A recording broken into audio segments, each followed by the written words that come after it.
Welcome to the last and final part of this video series on a workaholic's guide to success and fulfillment at work.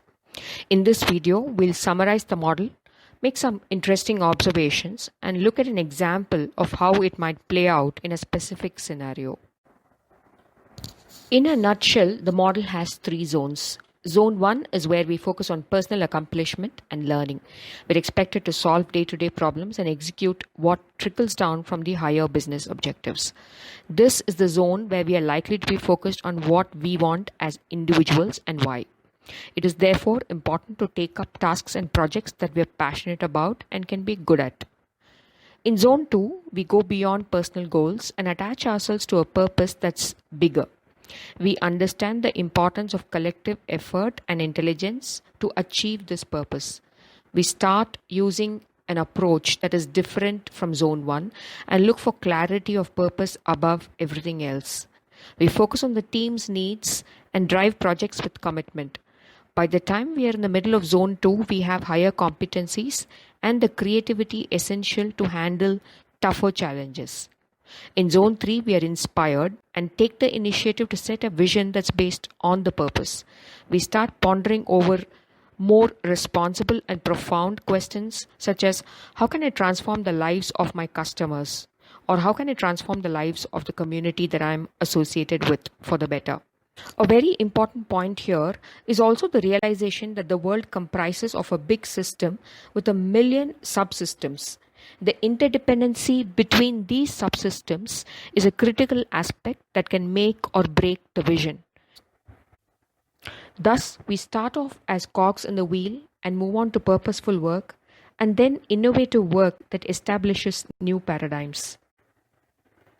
If you pay more attention to this framework, you might realize that there is a very interesting link between the terms in each of the zones. For example, what starts off as passion in Zone 1 evolves into commitment in Zone 2 and becomes inspiration in Zone 3. Similarly, what starts off as productivity improvements in Zone 1 could become improved competencies in Zone 2, and finally, the ability to take initiative in Zone 3. The third and the final thread, what starts off as perseverance in Zone 1 may evolve into creative thinking because of consistently solving problems in Zone 2, and then into valuable insights based on introspection, learning, and experience in Zone 3. Let's now look at a specific example that will help us understand how the model may play out in a real-life scenario.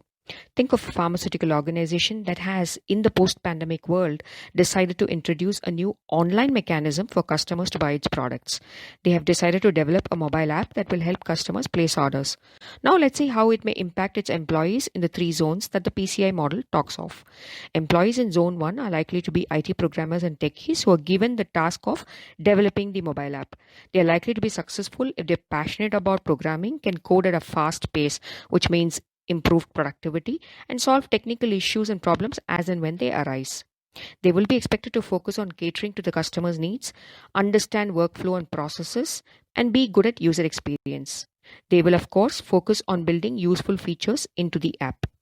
Meanwhile, employees in Zone 2 are the ones who may be responsible for a purpose such as increasing the volume of sales or improving accessibility in specified regions in the country.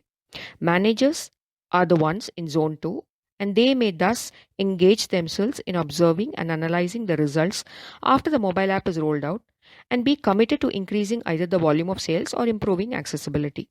They may use their own advanced competencies to guide the team in feature building or workflow. Finally, they may employ their creativity to find solutions to challenges and new approaches to achieve the collective purpose. In Zone 3, we have the top management. The top management pursues a vision attached to the purpose. The vision in this case may be, for example, to see how they can enhance their distribution management practices to serve customers 24/7. Or it could be a vision to focus on the underprivileged who currently do not have access to medicines. Once a vision is finalized and set, those in Zone 3 succeed when they are inspired by it every day. They're able to take initiative in terms of good decisions and risks, and they're able to leverage on their insights to guide and lead those in Zone 2 and Zone 1. Thank you for watching this video series. I hope you enjoyed it, and I hope it's given you some good food for thought. I hope you've also been able to connect with the zones and the habits or attributes of successful people in each of the zones. If you'd like to discuss this or apply this model for the benefit of your team or organization, please do get in touch. My email ID is mentioned on the slide. I've got some additional ideas on how this model could be mapped to three types of careers, leading to employees becoming subject matter experts or innovators or leaders. But that's a discussion for another day. Thank you.